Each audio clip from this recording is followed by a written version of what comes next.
Hey there, Saggies. Welcome to another week with Dharma, who is a hot mess today, and I just am. I'm okay with that. If you're okay with that, I'm okay with that. If you're not, you can't comment anyway, so whatever. So, all right. Calling in guides, calling in angels, calling in anyone from the highest good for Sagittarius and Sagittarian cross watchers for the week ahead. Quick disclaimer, this is meant for whenever you see this. It doesn't have to be from when it is uploaded. It's supposed to be for roughly 7 days from whenever you watch this, okay? So, without further ado, what do we have going on? What are we doing? Oh, Sagittarius. Sagittarius and Sagittarius cross watchers. Who do we have for my Saggies? What do we have? Two of Cups. Okay, well that's a good way to start off the week, eh? So we are looking at a union of some kind. In one way or another, it has an emotional, I heard the word backspin. Emotional backspin. We'll see what that's all about. What else do we have?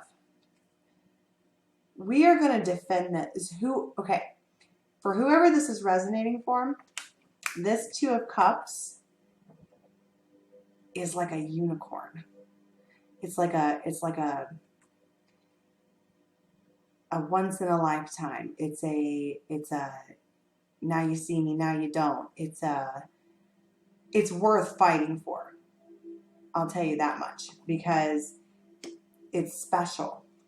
This is not, the unicorn does not just show up for any old buddy.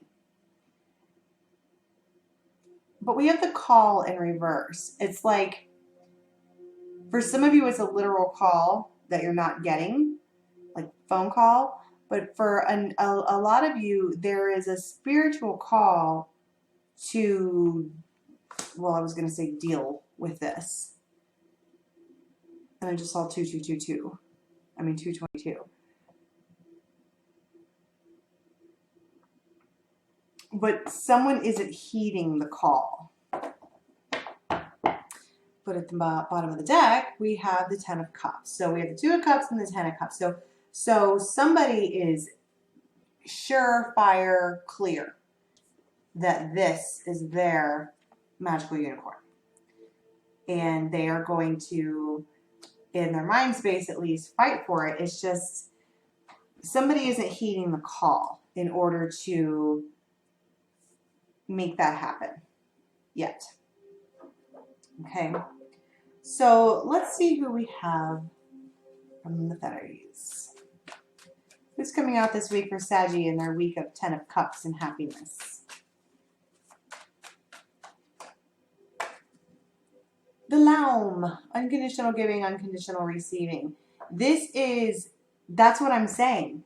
This unicorn is so special to probably the feminine. We're probably speaking to the feminine here, and the unicorn is the masculine. You know, I'm getting this. Look, okay, so the Laum, she is die-hard loyal. This is your ride or die woman. This is the one who will literally walk through fire with you and then hang out with you after. This is so unconditional, but it's like the unicorn doesn't believe that, because I think it feels like something that they've been through before, something where they felt like, yeah, this is my ride or die, this is the one. But they're a little bit skeptical because remember the last time we were in the fire and you said you were going to leave me there to die, and then you didn't, but then you came back to get me, and it was really bad. And so I'm not saying this could even be like a newer person, and the last person that they were with, you remind them of them. And those kind of feelings are there, and it feels really life partnery, and I think it's freaking them out. Because the unicorn, especially because the unicorn is depicted on the Seven of Rods, which is defending or being defensive or just being real You know, I will stab you with my unicorn horn if you get too close to me. So we have here a masculine and a feminine, where the masculine is super duper fancy. Okay. Super unique, super cool. Unicorn. And the feminine is a healer. And the reason I say that is because she's battered and tattered and just a hot mess. Okay. But she's still willing to do it. It's almost like this feminine knows that this unicorn is like volatile. At any time, he can freak out and start bucking like horses do. Yes, unicorn, but still a horse, right? But she doesn't care. What was that, for those of you who watch Game of Thrones? Who was talking? It was Tyrion and Jaime Lannister. And they were talking about Cersei. And he said, Cersei knew exactly what kind of man you were.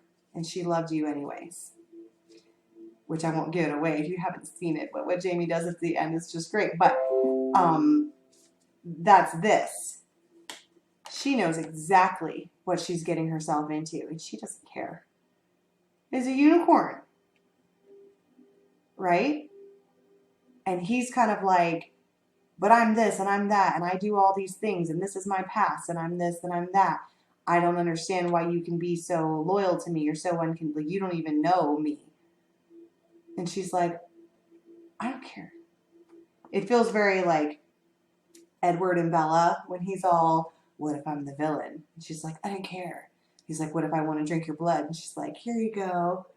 And it's real like Cersei and Jaime. She knew exactly what kind of monster you were, and she loved you unconditionally anyways. So that's kind of awesome. Yeah.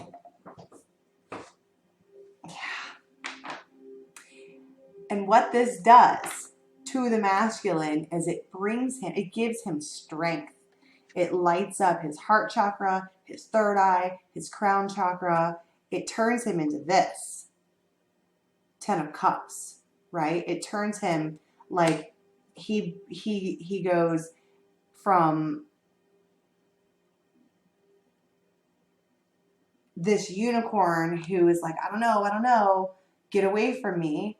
I'm magical and I will kick you to, okay, but now you're mine.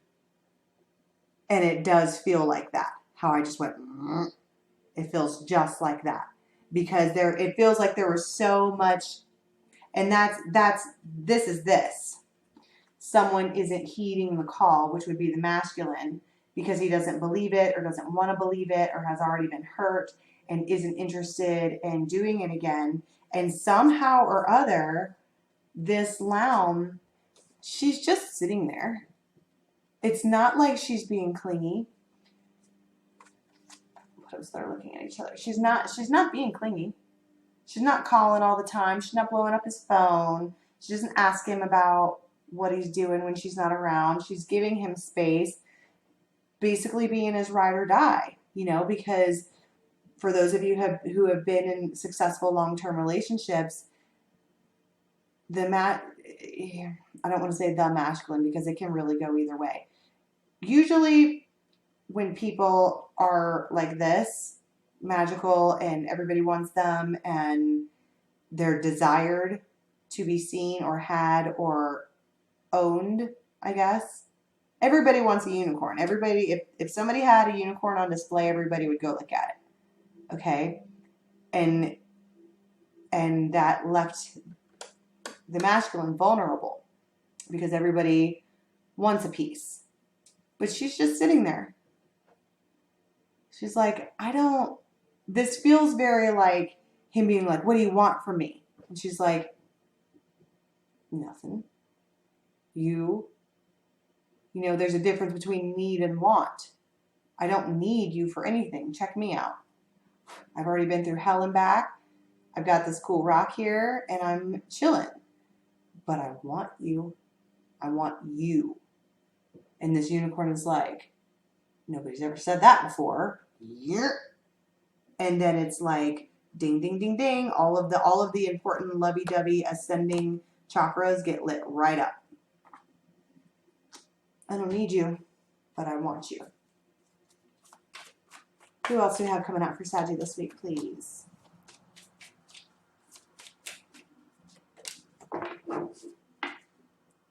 Whatever you have done to this masculine, it's like, and what's funny is that for a while, if you've been watching my readings, and this doesn't have to be the same, you know, it's not necessarily a collective that I keep reading for. It could be different every time. But if you've been watching my readings in the first part of the year, it was the masculine who was playing the siren song. It was the masculine where the feminine was like, just kiss me and I need you and you're hot and whatever. But still not being clingy. It was just that the masculine was the one who was pulling in the feminine. And then finally it seems like she got to a point where she was like, all right, buddy, pal, I'm just going to sit here on this rock. I've made it clear to you that that we can do this, but I'm not going to chase you. And this unicorn is like, what do you mean you're not going to chase me? Don't you want to put a leash on me and put me in a cage? And she's like, dude, I don't care what you do. Just come home for dinner. You know, I'm not going to ask you what you've been doing. I'm not going to bother you. I'm not going to try to be involved with your secret special unicorn life. I am totally content without you, but I want you. And hearing the call to freedom, but still having attachment has got him like, ding, ding, ding, ding, ding. And that was the correct song to play for this masculine because he hears it. It's like on those cartoons when they put a pie in the window and all the hobos are like cartoony being dragged over to the scent of the pie. You're the pie. Right? So, who else do you have coming out? I'm going to do one more and then we'll go to the extended. Anyone else, please, for the week? The Wild Woman. This also came out for, I believe, Libra. Or maybe it was the daily. I don't know. I'm exhausted. I've been fighting fires all day or doing firefighter shenanigans. What am I talking about? The Wild Woman. Green Woman. Okay? Look. This is a transformation. Okay? This is a transformation. Over the week ahead, both parties in the situation completely transform. He goes from being really super defensive while all of these other, like, ratchet whatever are chasing him around. And he's like, no, no, no, no, no. Stab, stab. Like, this is me stabbing with my unicorn horn. Fucking Christ. Oh, my God. Okay.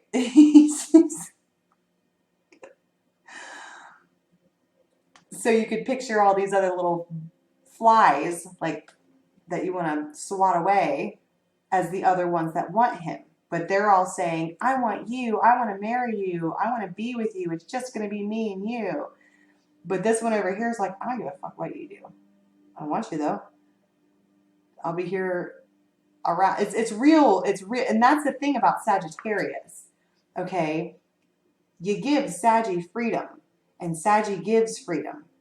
Because they don't want to be, it's a centaur. They're too a horse. The Saggy is a horse too. They will kick you to get away. If they feel trapped or like they can't breathe, they will fucking bronco until you get pushed away. And that's this. She goes from someone who's like just sitting there waiting like, okay, you know, I've manifested you. I've waited. We did the thing. It's, you know, fine. And then she says that and it perks him right up. And then she gets turned into the green woman who is just freaking happy as can be. Now, let's talk about counterparts. If these two don't belong together, I don't know who does. I mean, I'm a little bit biased about the stag because that was my first spirit animal, but they both have antlers. She is natural magic. He is natural law. These are counterparts. 2 of Cups, 10 of Cups. And I should mention here that the 7 of Cups is in reverse. There's no other options for this person after this point. Because they're, I mean, counterparts, right? So I want to do an extended, I want to find out a lot of things. I want to find out how the coming together works. I want to find out how this happens. What exactly is it that leads Saggy to just be like, you know what, dude? I don't care what you do. Okay, I want to find out how that comes about, because that's a little, I mean, it's awesome. It's very Sagittarian. Okay, so forgive this. Okay, I've been volunteering for my community all day, and now I'm volunteering for you. So here we are. Yay! That's why I go by Dharma. Dharma is the path. Dharma is it's the life path. It's doing the karma. It's doing the things that there's Dharma and there's karma. Dharma is the action. Karma is the reaction. Okay, so forgive this. Okay. Anyway, extended version. We're going to talk about this counterpart pair. We are going to extend it. We're going to see. I'm so excited for Saggy right now because this is badass. 10 of Cups, 2 of Cups. Ow. So the link for the extended is in the box below. If this is where we part ways, thank you so much for stopping by. I appreciate it. And I'll catch you next week. Have a good one, Saggy.